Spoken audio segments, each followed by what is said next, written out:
A Bíblia Sagrada é a infalível palavra de Deus. Amigo telespectador, nós agradecemos a Deus pela oportunidade que temos de estarmos falando de Deus na presença de Deus. Minha pergunta no início deste programa: será que Deus existe? Será que ele é honrado e respeitado por aqueles que acreditam em sua existência?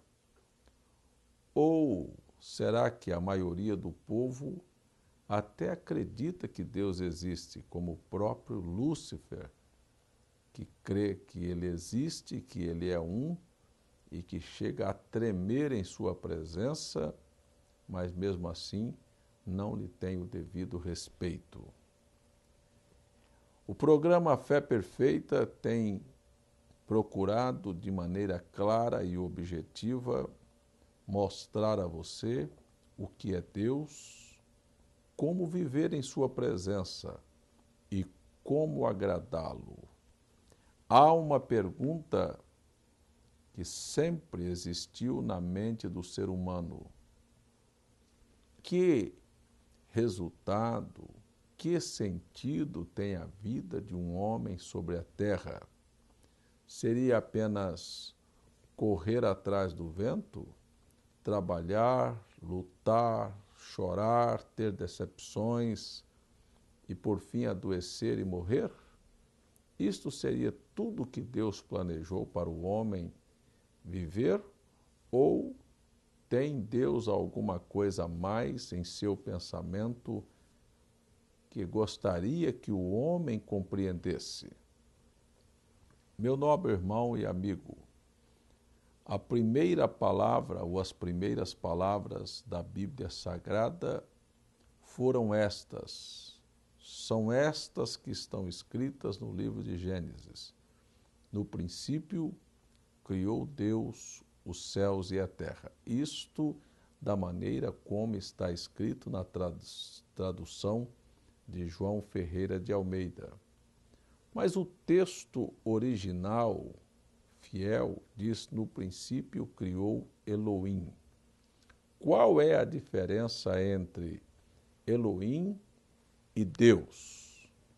Em primeiro lugar, a palavra Elohim quer dizer o autoexistente, aquele que sobreexistiu de si próprio, o Todo-Poderoso, o governador do universo. Este é o significado da palavra Elohim. Porém, na nossa tradução, diz: no princípio criou Deus os céus e a terra. O que é Deus? Deus é um objeto de adoração. Tudo aquilo que você adora pode ser seu Deus, talvez seu dinheiro, sua casa, mas aqui está um Deus com D maiúsculo e não com D minúsculo. O Deus soberano, o Deus que está acima de todos os outros deuses, que na verdade não são deuses, mas são eleitos pelo homem como deuses. E a palavra Deus quer dizer objeto de adoração. Como os tradutores, em 1518, quando foram traduzir a Bíblia do grego para outros idiomas ou do latim para outros idiomas, eles tomaram 4 consoantes que haviam e que eram usados nos textos originais das Escrituras e transformaram isto em uma palavra, porque eram 4 consoantes sem vogais, e então não se pronunciava, se soletrava, não dava o som de uma palavra. JVHV. Então, isto não dava o som de uma palavra. Então, eles tomaram as vogais de Iavé e colocaram na palavra Jeová.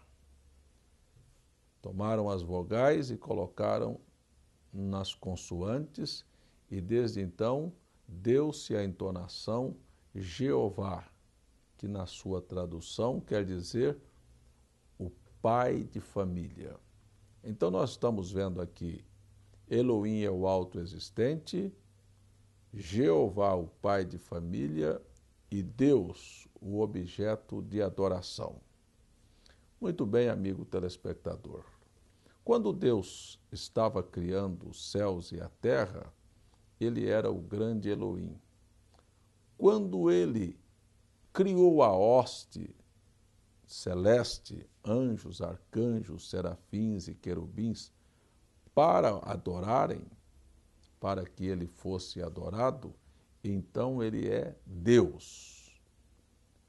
E quando ele resolve, por decisão sua, escolher entre todos os planetas que ele criou, para colocar vida naquele planeta e colocar o homem, criar o homem conforme sua imagem e semelhança, então ele próprio muda o seu nome para Jeová, que é figurativamente representado nestas 4 consoantes que nós temos nos antigos escritos da Bíblia Sagrada.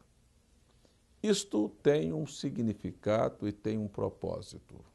O pensamento eterno de Deus, o que estava de trás na mente de Elohim, disse o grande homem de Deus que viveu aqui antes de Moisés, chamado Jó, no seu capítulo 42, verso 2, ele diz assim: bem sei que tudo podes. Este aqui é o Elohim, o Todo-Poderoso, e que nenhum dos teus pensamentos pode ser impedido.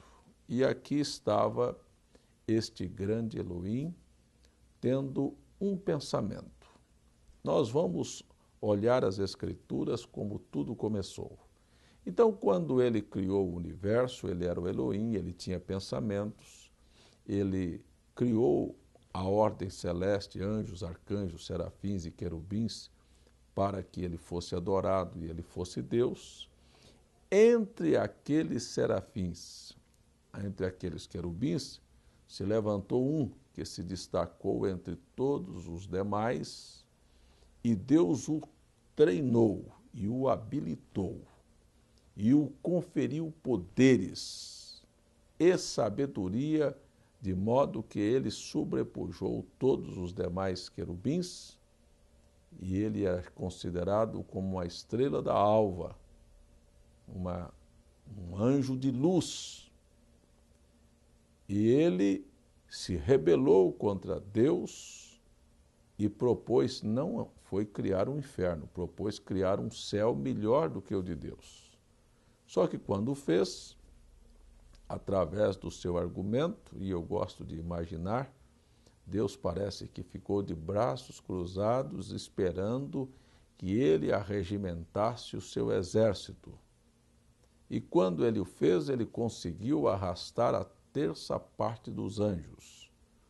E houve uma batalha nos céus entre Miguel e esta hoste rebelde, comandada por este anjo de luz, e eles foram precipitados nas cadeias da escuridão, vencidos e precipitados nas cadeias da escuridão. Por isso ele é chamado de príncipe das trevas.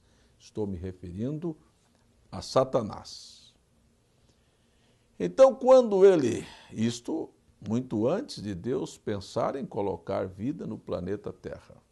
E quando Deus, então, começou a programar e olhou entre todos os planetas que ele houvera criado e resolveu parar e se aproximar e fazer com que suas geleiras se derretessem. Então Deus começou a se mover em cima das águas e Deus então começa a dizer, haja luz. Veja, tudo era trevas. A Bíblia diz que a terra era sem forma, desorganizada, vazia, e havia trevas sobre a face do abismo. E Deus disse, haja luz. E quando houve luz, então estes habitantes das trevas, chamado Satanás e todo o seu exército, ao avistar luz, ele se aproxima para ver o que é que Deus ia realizar novamente.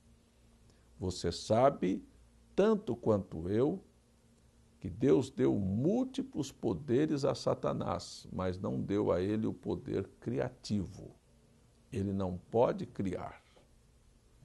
Então ele observou o Criador na sua obra e ele, não podendo criar, mas sendo um pervertedor, viu Deus organizar esse planeta e colocar vida sobre o planeta e separar as águas salgadas das águas doces e chamar do pó da terra os pássaros e fazer com que brotasse sementes e árvores.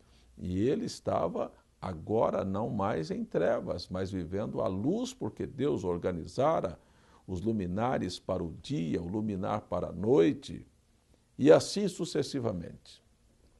E quando Deus, então,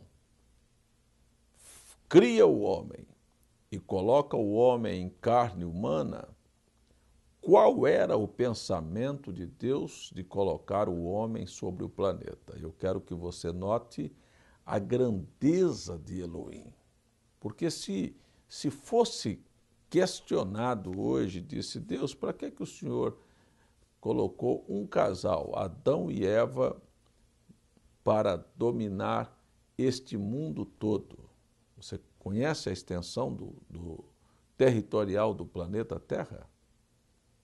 Você conhece a extensão? Quer dizer, colocar um homem aqui e dar a ele uma cidadezinha, aí que talvez hoje a gente imagine como Bahia, como Santa Rita, era muito para um casal. Ou como Jaboatão, ou como Recife, para um casal só. Dava para se criar vacas, ovelhas, bois, cavalos, jumentos e ter tudo, mas Deus deu o planeta para ser dirigido pelo homem. Veja que Deus, de mente grande, Deus não é autor de projetos tacanhos e mesquinhos.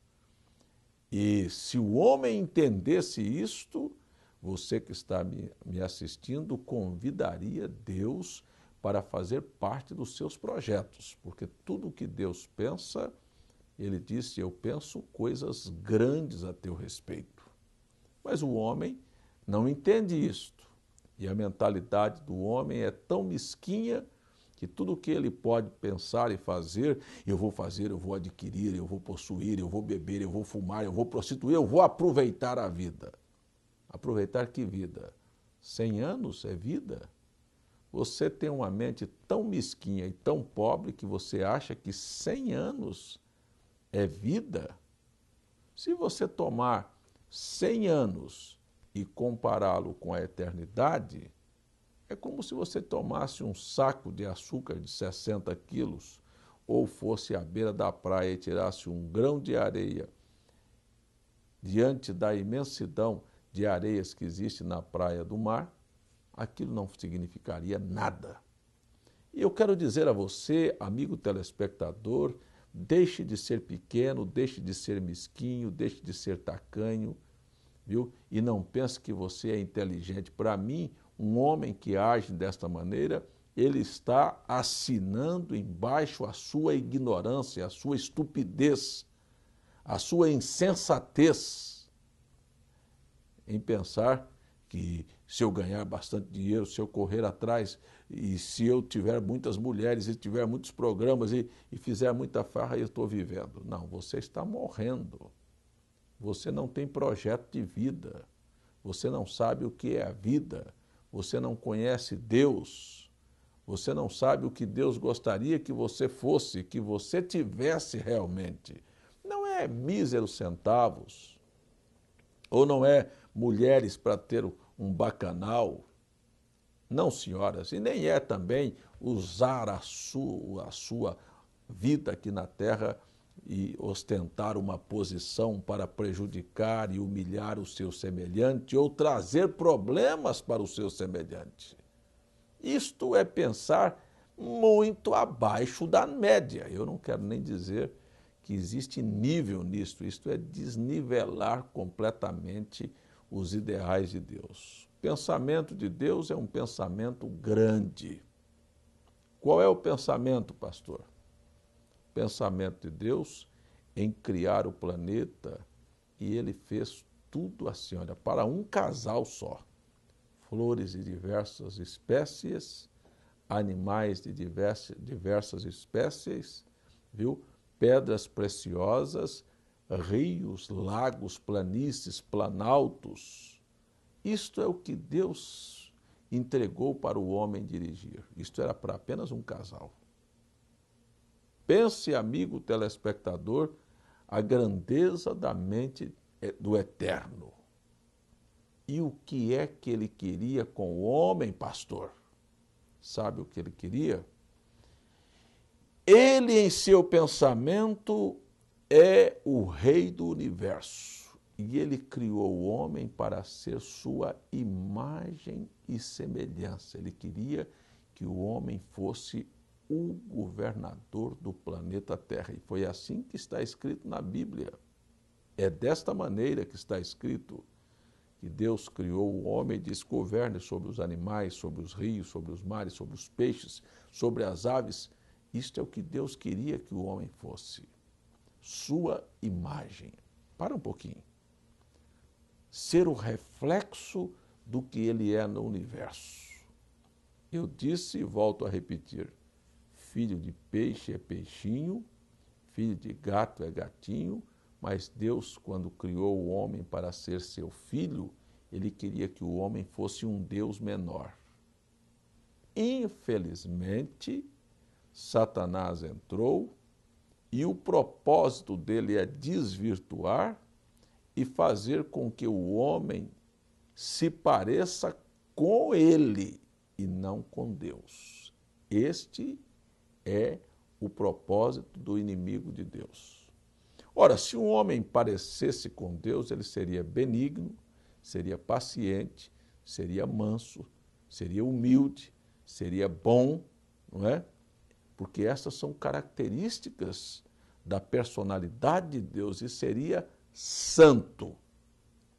Mas agora você olha, este príncipe das trevas conseguiu no Éden desvirtuar nossa mãe, a Eva, e trazer sobre a terra a desgraça que nós estamos vendo e trazer sobre o mundo suas influências a ponto do homem não mais fazer caso de Deus e nem mesmo ter consciência do que ele é.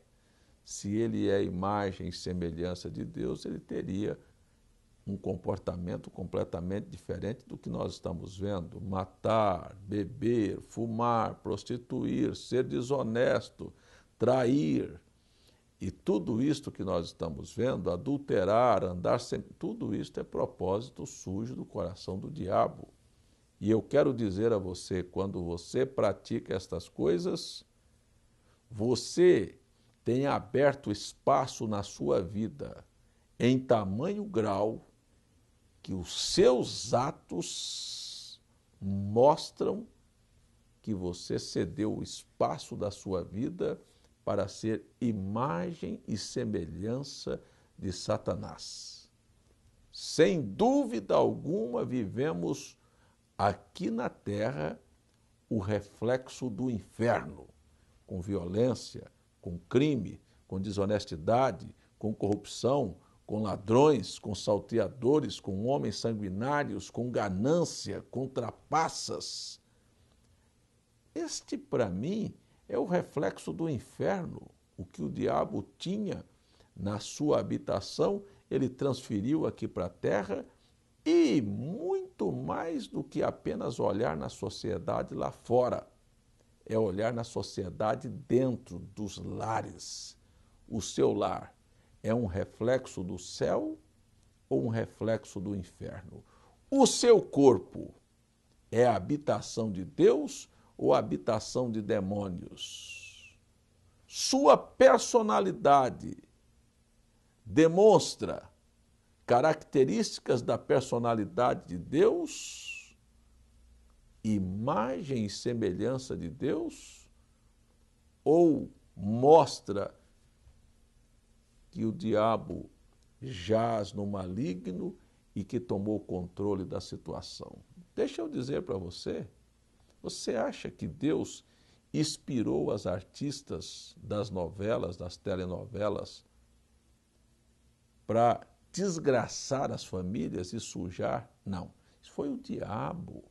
Ele é que ensinou as mulheres a trair os maridos, ele é que ensinou os maridos a serem desonestos e traírem suas esposas, ele é que ensinou os filhos a serem rebeldes.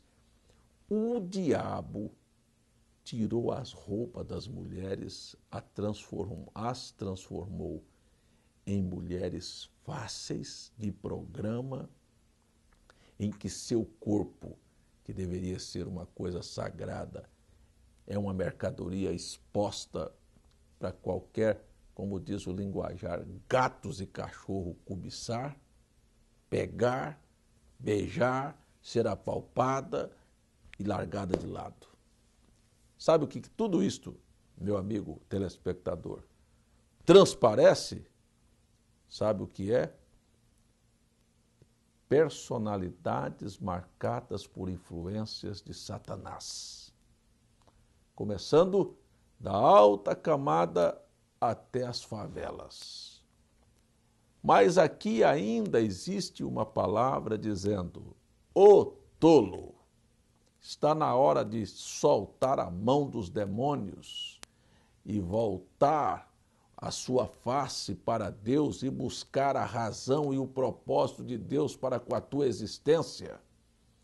E nesta sociedade, neste mundo em que o maligno governa, você pode andar aqui na terra como luz, como sal, como imagem de Deus, como afronta aos poderes do inferno, dizendo: você pode ter dominado a sociedade num todo, as famílias num todo, mas eu e minha casa servimos ao Senhor.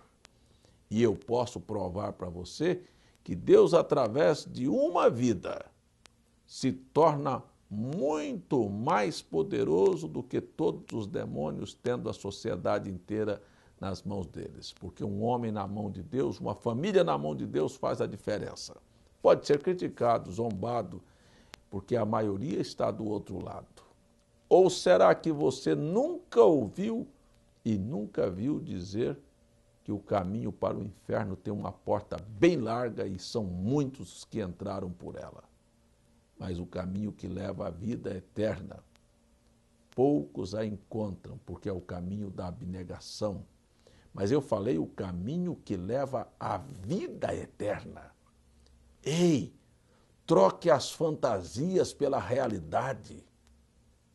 Não é ganhar dinheiro, não é ter fama, não é ser mulherengo, não é beber, não é pular carnaval, não é furupar, não é andar nu, que te coloca na vida eterna, não. Isso te colocará no inferno e numa destruição eterna. Mas vida eterna, quer você viver a vida? Então entrega a tua vida a Jesus, porque ele disse que aquele que crê em mim, como diz as Escrituras, não é como diz a Igreja Batista, Presbiteriana, Assembleia Católica, Espírita, como diz as Escrituras, rios de água viva fluirão do seu ventre. Nunca morrerão, mas terão passado da morte para a vida, encontrarão a verdadeira vida, que é a vida eterna, onde não haverá morte, tristeza, dor, sepulturas e nenhuma sorte de decepções e de lágrimas. Por que você está pensando que este mundo tem alguma coisa para te oferecer? O diabo, pervertedor, perverteu todos os valores e princípios, inclusive talvez na sua vida, mas é hora, e este programa veio para fazer você olhar estas coisas de frente. Meu tempo acabou, no próximo programa nós voltamos e continuamos com o assunto. Vamos fechar nossos olhos e vamos orar? Pai, eu tenho procurado mostrar o propósito do Senhor para com a vida do ser humano na terra. E eu sei que estas pessoas que me assistiram estão diante de uma chance, de uma oportunidade de representarem ao Senhor, de darem a vida para que possa ser usada aqui na terra por Ti e para que possa transmitir a Tua personalidade para o povo da geração em que nós vivemos. Senhor, ajude estas pessoas a entender esta grande parábola daquele homem que, encontrando uma pérola, vendeu tudo o que tinha por causa daquele campo. E que essas pessoas possam trocar todas estas fantasias que têm sido colocadas diante delas por esta grande pérola, o Senhor, a vida eterna, o prêmio para aqueles que cederem espaço na sua vida para Ti aqui na terra. Eu oro, eu os entrego, eu os recomendo pela salvação da alma deles e pelo perdão dos pecados, pela obra vicária que o Senhor realizou na cruz através de Jesus Cristo, que venceu a morte, a sepultura, o inferno e todas as doenças. Cura, transforma e salva essas pessoas pelo poder do nome de Jesus Cristo. Amém, Senhor. Nós queremos agradecer a sua audiência e lembrar a você que esses assuntos que estão sendo tratados aqui neste programa, você pode adquirir DVDs, CDs e literaturas gratuitamente. Prestem atenção, nós não estamos cobrando nada pelos DVDs, pelos CDs e pelas literaturas que enviamos a todos. É só nos telefonar ou mandar um e-mail ou uma carta. Nosso telefone é 83-3222-4171 ou 83-3222-7360. Nosso e-mail feperfeita@gmail.com e a nossa caixa postal 3045 João Pessoa, Paraíba. Esperamos você aqui por esta emissora no nosso próximo programa, se o Senhor nos permitir. Queremos convidá-lo para assistir também os nossos cultos que são transmitidos ao vivo todas as terças e quintas-feiras às 19h30 e todos os domingos às 9 horas pela manhã.